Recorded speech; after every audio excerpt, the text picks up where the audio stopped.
66-year-old presents with severe fatigue, shortness of breath, and constant pins and needles in distal extremities. The history is significant for long-standing diabetes mellitus treated with metformin and liraglutide, and GERD treated with esomeprazole times 8 years. Social history is significant for a vegan diet. Labs reveal macrocytic megaloblastic anemia and elevated methylmalonate levels. What's the likely cause of symptoms? B12 deficiency, folate deficiency, gastroparesis, or pancreatitis. B12 deficiency. We saw elevated methylmalonate levels combined with peripheral neuropathy and a macrocytic megaloblastic anemia. Drugs that contribute to B12 deficiency include metformin, esomeprazole, and then there's also her vegan diet.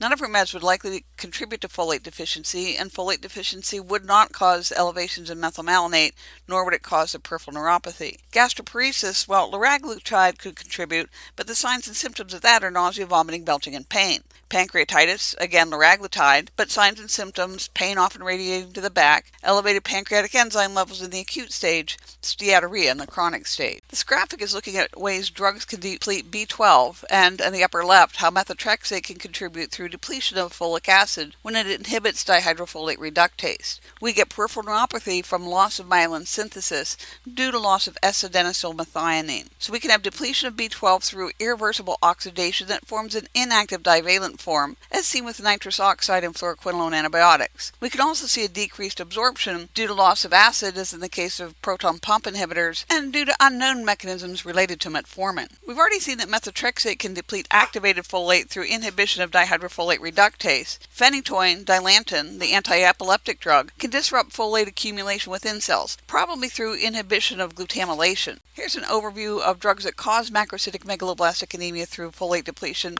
and also a summary of how we would treat low folate FYI. The main classes of drugs that are going to deplete folate are anti-epileptic drugs, phenytoin as we mentioned, and our dihydrofolate reductase inhibitors, like methotrexate as we mentioned. Chronic ethanol use is going to inhibit absorption, and drugs that deplete B12 can cause folate to be trapped as methyltetrahydrofolate. We always want to remember that repletion of folate can reverse the macrocytosis megaloblastosis of B12 deficiency, but it won't reverse or prevent the neuropathy. A 25-year-old male treated with olanzapine for schizophrenia notices breast enlargement and tenderness. During your review of systems, what additional effects should be evaluated due to effects at serotonin 5-HT2 and histamine H1 receptors?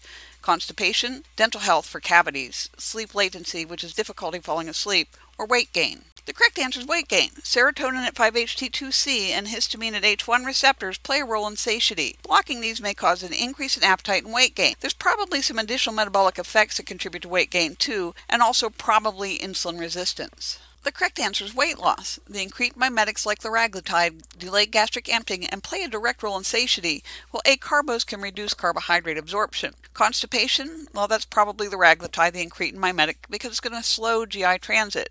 Diarrhea, more likely to be from acarbose because it's preventing carb digestion and therefore absorption, so osmotic diarrhea can occur. Gastroparesis, that would be your incretin mimetic, and FYI pancreatitis, sometimes associated with incretin mimetics like liraglutide.